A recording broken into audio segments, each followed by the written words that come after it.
تكمل. هو بغيت نقول لك اخويا واحد الحاجه، حنا الحمد لله كنعسو دافي، كان عندنا شويه البرد ولكن كنتقاتلوا جبنا بعدا واحد السخان والحمد لله سخنا. كانت عندنا واحد القطره شي حاجه بسيطه حيدناها.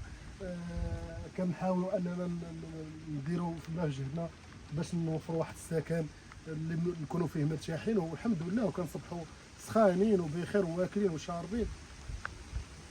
انا اللي كيبقى فيا هما مساكن الناس اللي كيكونوا ناعسين وكيلقاو تحت منهم الماء هازه. شوفوا مساكن خوتنا في غزه، والله خوتي الا حنا عايشين في النعيم والله غنتسالوا على هذا النعيم هذا. اي واحد فينا عايش في شي نعيم غيتسال عليه غدا يوم القيامه. حيت علاش الانسان يقول الحمد لله ويشوف خوتو اللي قل منه مساكن كيفاش عايشين، الظروف اللي هما عايشين فيها، الحرب والشتاء والبرد. نشوفوا خوتنا، ما نمشيوش حنا كاع بعيد، نشوفوا على الناس اللي عايشين مساكن في الحوز في الخيام. فهمتي؟ حنا خوتي والله الا اللهم لك الحمد، اللهم لك الحمد. حنا كنطلبوا من الله سبحانه وتعالى يدير شي تاويل لهذوك الناس مساكن اللي مكرفسين اللي عايشين. بحال دابا كنشوفوا شي مقاطع ديال شي فيديوهات ديال خوتنا في غزه، الماء عندهم والناس اللي في الحوز مساكن حتى هما نفس المشكل. راه كنقولوا الحمد لله ونشكروا. حنا والله العظيم الا في ناعم، والله اخوتي الا حنا في ناعم بالله وغنتسالوا عليه غدا يوم القيامه. هذاك الشيء اللي كاين.